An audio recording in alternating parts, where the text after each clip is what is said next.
Hi,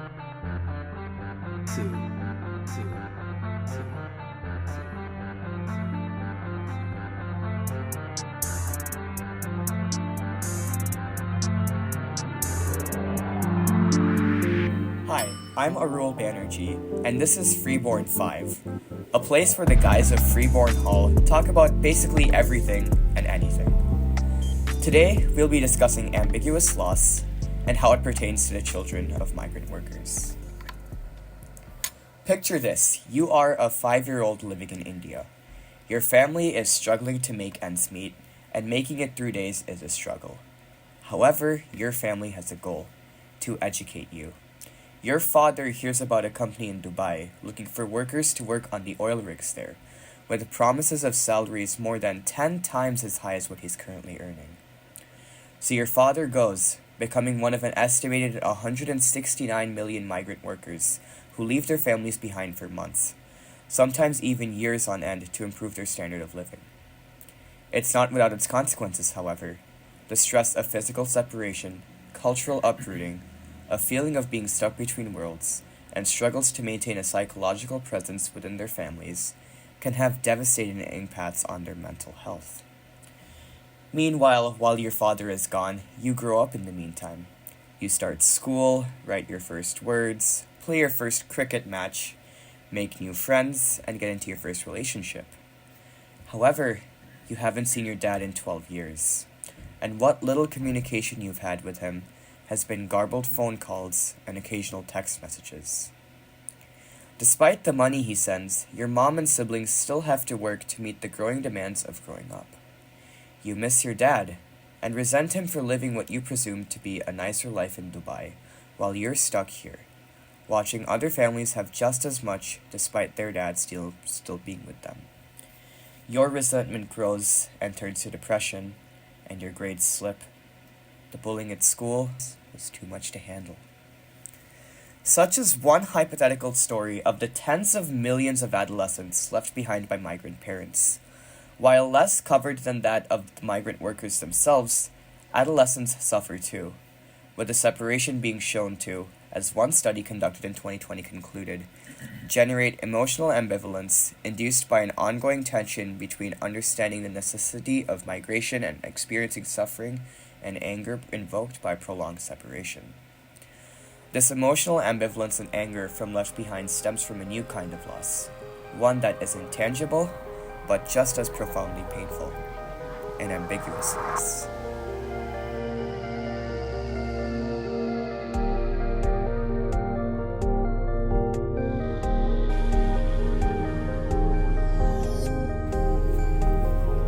I now welcome my roommate, Ayush, to ask me some questions about ambiguous loss.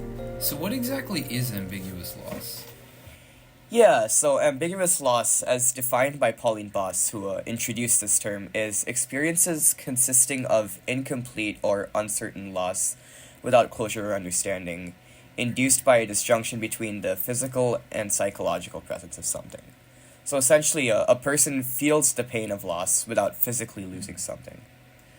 Dr. Boss studied a lot about how ambiguous loss showed up in the families of those whose children went missing and were never found, and she found that it was extremely difficult for them to move on, as they grieved for the things they missed: the child's friends graduating, marrying, going away for college, or getting their first jobs.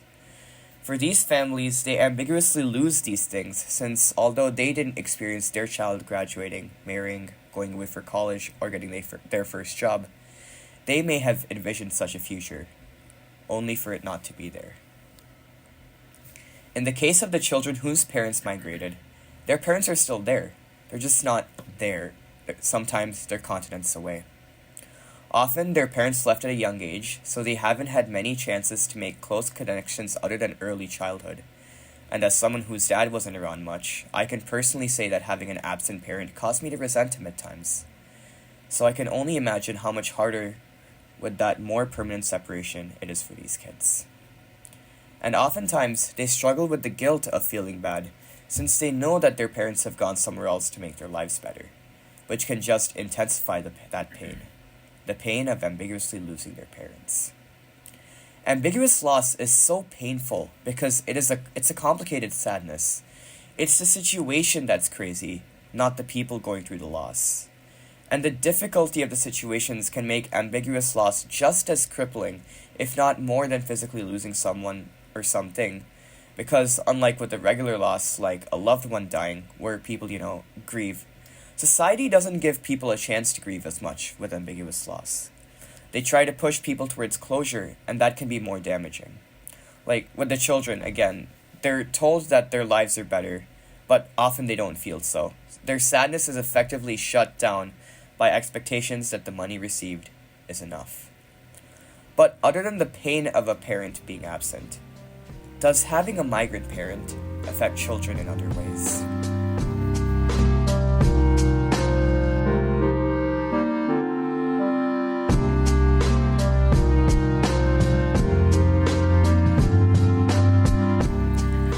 Welcome back to Freeborn 5. I'm Arul Banerjee, and I'm here with my roommate Ayush today to discuss how children are affected by parental migration. So, what do we know about adolescents with migrant parents? How does their parents' migration affect them? Yeah, so first I want to establish that I'm going to be referring to a few studies about children whose parents migrated for work. The first one is a study from 2020 conducted on adolescents in Ecuador whose parents had migrated to the United States for work, which I'll be referring to as the Jervis et al. Study. Another one is a study from 2022 that studied left behind children in Central America, which I'll be referring to as the Carranza Study. And the last one I'll be referring to a good bit is a study conducted on the well-being of left behind children in Europe, which I'll be referring to as the Balada-Tescu et al. Study. So, getting back to your question about how parents' migration affects their adolescent children, the Jervis et al. Study, among other things, found that their representations of parents were marred by distrust. They didn't trust their intentions for leaving, and as one of the adolescents said, they, extended family members, say that she traveled to give me the best, but I don't believe that. Here, there are some parents who survive with 7 or 8 children, and we are only 3. It was not needed for her to go to give us the best. I have never asked her for money or millions, only what we needed. I think that she migrated because she wanted to know new places. We know that relationships are built on trust, and when such a vital relationship is so deeply damaged by loss of trust, we can categorize the loss of a healthy view of their parents as an ambiguous loss. After all, having a good relationship with someone you no longer view as trustworthy is much harder. Children depend on their parents for most things, and the loss of trust here is a case of ambiguous loss because although they still have their parents, these adolescents may feel like they do not, partially because of the distance and partially because of the lack of trust in their parents. This loss of good representation of parents is something called insecure attachment. I see how that could be a painful experiences. I see it affecting adolescents' mental health.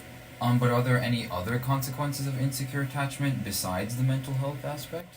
Yes, actually. So a study by Ranson and Yurchek found that people with insecure attachment report lower levels of emotional competence, cognitive function, and mental health as compared to those with secure attachment. As the insecure attachment found in these adolescents results from being left behind, it is plausible that being left behind can lead to the aforementioned consequences of insecure attachment. Additionally, insecure attachment can lead to adolescents not being able to calm themselves down in difficult situations, lower self-esteem, and higher levels of stress, overeating, and depression, all of which have real physiological effects. Oh wow, so you're saying that insecure attachment can be physically harmful to adolescents? Yes, and since this loss isn't a tangible one, the loss of physical and emotional well-being can be considered an ambiguous loss. And don't just take it from me. The children from the Carranza study have said, "Me and my brothers have our basic needs covered. My parents send us what we need.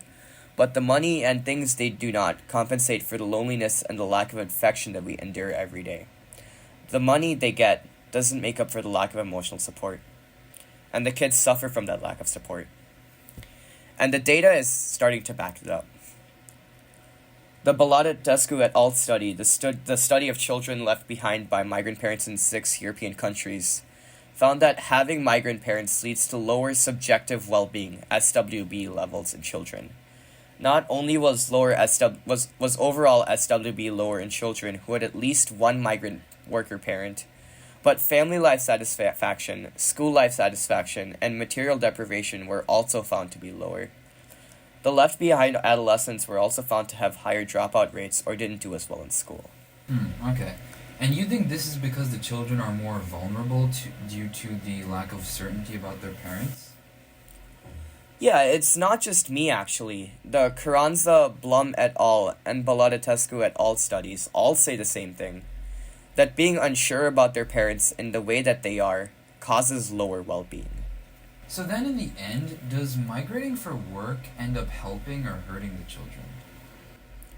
So we don't have a bunch of evidence for the long run, but as the children from the Carranza study put it, they would have rather had their parents there than the extra money, especially as they saw other families with more kids and less money not have parents migrate for work.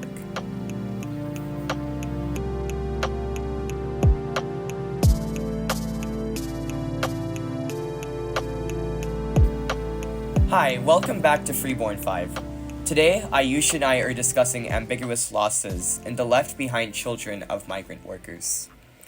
So far, we've established that apart from losing quality time with their parents, these kids also lose a trusting relationship with their parents, which affects their physical health, school performance, and relationships with their other family members. So what can we do to help these kids?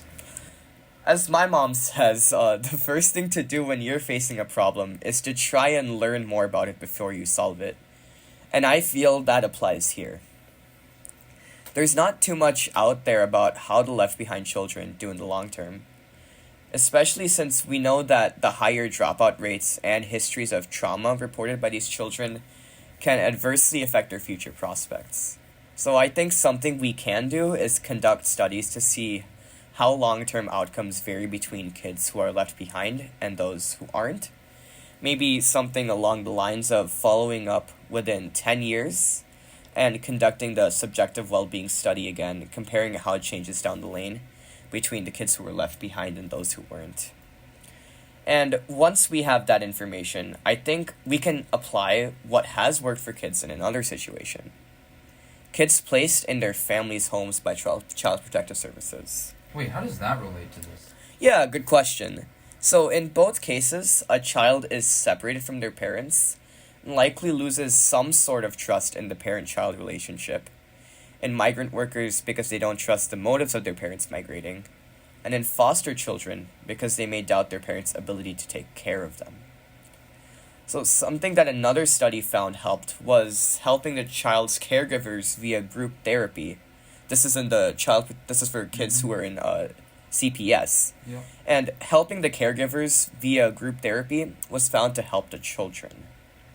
So maybe doing the same thing for the left behind children's caregivers could work too? Yeah, but also, if it works in the caregivers, we could try group therapy for adolescents, especially as therapy in adolescence has become so much more accessible in recent years. Hopefully, the kids will be able to build a community of other kids going through something similar, and they'll hopefully talk to each other and provide a support group of sorts to help each other cope. We'd need psychologists either to be stationed in the communities where the children live, or to help train community leaders on the basics of how to lead a group session, as often mental health professionals in these countries can be few and far between. Of course, this would need significant international funding because countries like Ecuador are still developing the means to have such a program, but this could be really helpful for the kids. Yeah, and maybe we could have the program be part of a study to see if it helps them out. That's a really great idea, Ayush.